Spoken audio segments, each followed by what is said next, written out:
자, 아무튼 전반전이 이렇게 마무리가 됐습니다.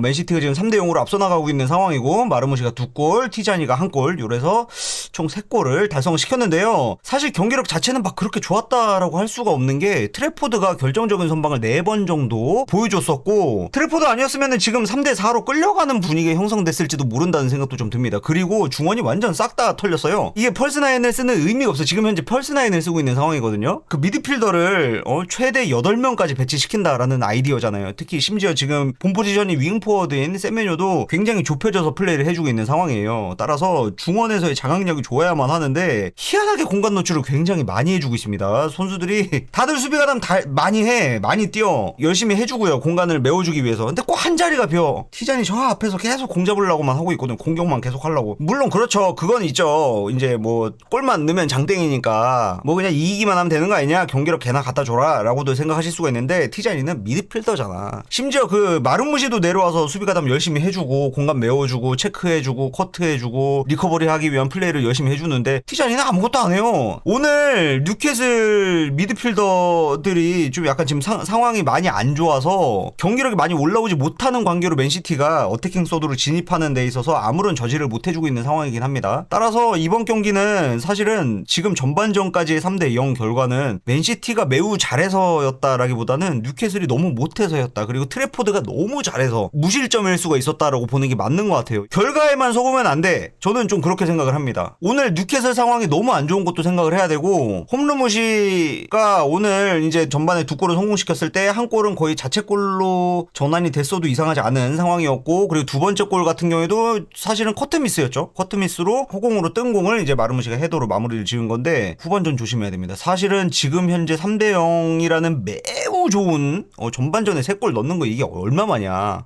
그죠? 근데 찬물 끼얹는 소리만 지금 하게 만드는 그런 경기력이었습니다. 솔직히요. 결과적으로는 무실점이긴 하지만은 뭐 어쨌든 아무튼지 간에 후반까지 한번 보고 전반적인 퍼포먼스 평가를 한번 내려봐야 될 것 같긴 한데, 오늘 근데 마르무시는 너무 잘하는 것 같아요. 오늘 활동량 너무 좋고, 니코 곤잘레스 오늘 진짜 잘했던 것 같습니다. 상대 미드필더진이 어느 정도 너프 먹은 그런 경향이 없지 않아 있다고 하더라도 오늘 곤잘레스 볼 방출이 심상치가 않습니다. 오늘 이 정도로 플레이를 해주면은, 제가 볼 때는 지금 박스 투 박스 미드필더 3파전이 있죠. 포든, 베실바, 오라일리, 이렇게 박스 투 박스 미드필더 3파전을 지금 펼치고 있는 중인데, 어쩌면은 곤잘레스도 이 지금 3파전에 합류해서 4명이서 경쟁을 할 수도 있게 되겠다는 생각을 또 가져봅니다. 오늘 곤잘레스도 활동량도 매우 많이 가져가고 있는 중이기도 하고요. 티자니도 있지 않냐라고 하실 텐데, 티자니는 그냥 저기 셰르키랑 공미하는 역할이기 때문에 본인은 박스 투 박스 미드필더라고 하지만은 실상 이제 10번에서 경쟁하고 있는 선수죠. 따라서 여기 지금 곤잘레스가 어느 정도는 좀 경쟁을 한번 시도해봐도 되지 않을까. 굳이 홀딩 미드필더를 고집하지 않아도 되지 않을까라는 이런 생각을 좀 해볼 수가 있을 것 같습니다. 요거는 너무 고무적인 것 같아요. 볼 방출이 심상치가 않아 지금 곤잘레스요. 니코 곤잘레스 계속 성장하고 있는 선수라서 오늘의 니코 곤잘레스가 제일 잘한다 라고 생각을 할 수가 있을 것 같습니다. 아무튼지간에 전반평가 여기까지만 하고 후반 보고 난 뒤에 총평을 한번 해보도록 할게요.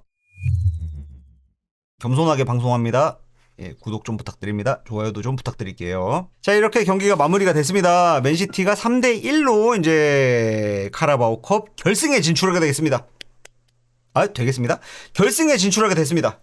자, 일단 오늘은 글쎄요, MOM을 준다라고 하면은 트래포드한테 주지 않을까라는 이런 생각을 좀 해봅니다. 만약에 제가 그 MOM을 줄 자격이 있다라면은 무조건 트래포드한테 줄 거라는 생각이 좀 듭니다. 그리고 이제 후반에 교체 카드를 많이 사용을 했죠. 물론 이제 다음 그 리버풀 원정 경기를 대비해서 선수들의 체력 안배를 위함이 아닐까라는 생각도 해볼 수가 있는데, 여러 가지 테스트를 해본 경기였다라고도 볼 수 있습니다. 이를테면은 뭐 마르무시 홀란드 공존에 관하여, 그리고 곤잘레스 로드리 공존에 관하여, 요런 테스트들. 그리고 아케는 과연 어째서 빠르게 교체가 된 것인가. 이거는 아마도 라인 컨트롤, 옵사 트랩이 매우 중요하게 작용을 할 거다라는, 후반에 옵사 트랩이 매우 중요하게 작용을 할 거다라는 펩의 예측이지 않았을까라는 좀 생각을 해볼 수가 있을 것 같습니다. 왜냐면 아케는 라인 컨트롤을 매우 못하는 선수이기도 하니까 말이죠. 지난 프레스 컨퍼런스에서 펩이 그렇게 이야기를 했었어요. 전후반의 경기력이 달라지는 이유에 대해서 선수들이 전반전의 경기력을 잃어버리는 경향이 있는 것 같다. 그리고 후반전은 전반전과는 다른 방식으로 좀 준비를 해야만 할 것 같다라는 이야기도 했었거든요. 그러니까는 이것도 마찬가지 맥락이지 않을까라는 생각을 조심스럽게 유추를 좀 해볼 수가 있는 거죠. 전반전에는 좀 맨마킹, 대인 방어 위주로 수비를 했다라면은 상대가 이제 그 라인 브레이킹 위주로 공격수 숫자를 반드시 늘릴 것이기 때문에 실제로 한 7, 8명의 선수가 공격에 가담하는 모습을 보여줬었죠. 뉴캐슬이요. 뒷공간 커버를 섬세하게 가져가야만 하는 상황이 반드시 이제 연출이 될 거다라는 예측하에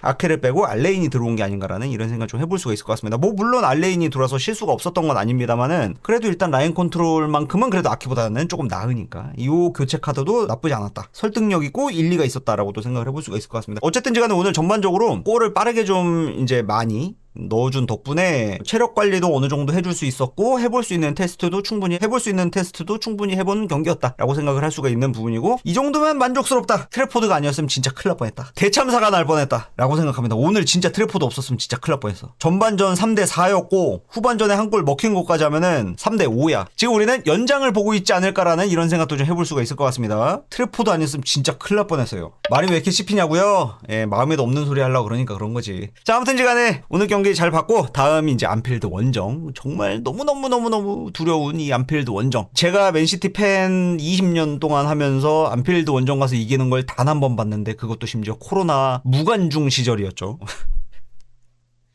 예, 사실 이제 못 이기는 게 정배이긴 한데 오늘 그래도 경기 결과 잘 가져오면서 선수들 체력까지 잘해서 정말 다행이다라고 생각합니다. 이변이라는 건 언제나 존재하기 때문에 혹시 모릅니다. 결과 또 잘 가져올 수도 있습니다. 저는 그렇게 믿어 의심치 않습니다.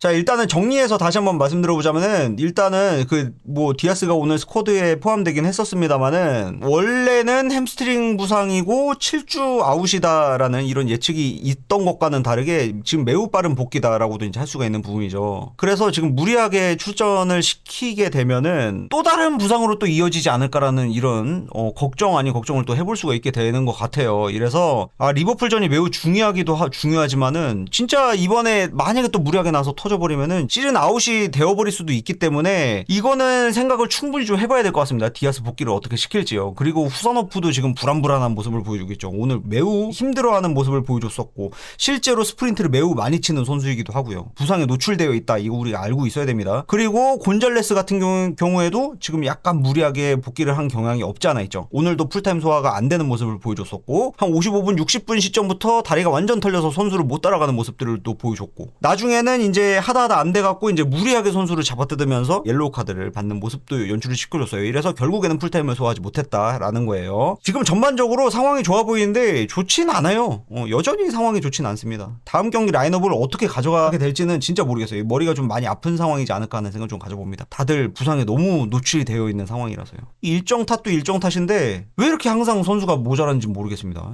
어떻게 된 게 쉽지 않은 상황이에요. 베실바 공백은 어떻게 메울까요? 라고 물어보시는데 제 생각에는 오늘 로드리, 곤잘레스 이제 둘이 같이 세워놨던 걸 보면은 약간 테스트를 해보려는 의도가 있었던 게 아니었을까라는 생각을 좀 해볼 수가 있을 것 같아요. 둘이 공존을 시켜버리면은 이론상으로는 괜찮죠. 왜냐면 곤잘레스도 요즘에 볼 방출이 매우 좋은 선수이고 활동성도 있고 그리고 이제 포지셔닝에 대한 이해도도 매우 좋은 선수이기 때문에 베실바 대체가 충분히 가능할 수도 있을 거라는 생각이 좀 들긴 하거든요. 이론상으로만 놓고 따지면은 로드리랑 같이 뛰었을 때 또 그 안정감이라는 것도 우리가 무시할 수 없죠. 일단 피지컬적으로도 어느 정도는 완성이 되어 있는 선수이니까 곤잘레스 같은 경우에도요. 같이 쓰는 것도 나쁘진 않은데 지금 오늘 곤잘레스의 폼 상황을 보면은 그러니까 체력 상황을 보면은 이거를 풀타임을 믿고 내보낼 수 있는 게 맞을까라는 이런 생각이 좀 듭니다. 이 무리하게 복귀한 건 맞으니까요. 지금 곤잘레스가 무리하게 복귀한 건 맞기 때문에 한번 지켜봐야 될 것 같습니다. 라인업 어떻게 가져올지요. 그리고 도쿠 같은 경우에도 다음 경기 못 나온다라고 보는 게 맞아서 공격 라인도 사실은 좀 한번 생각을 다시 한번 해봐야 될 것 같기는 해요. 이거 어떻게 가져가야 될지. 라인업 베스트 11을 지금 어떻게 해야 될지 진짜 이게 감이 안 잡히네. 생각해보니까. 그죠? 뭐 그런 의미에서 형님들 좋아요랑 구독 한 번씩만 좀 부탁드리겠습니다.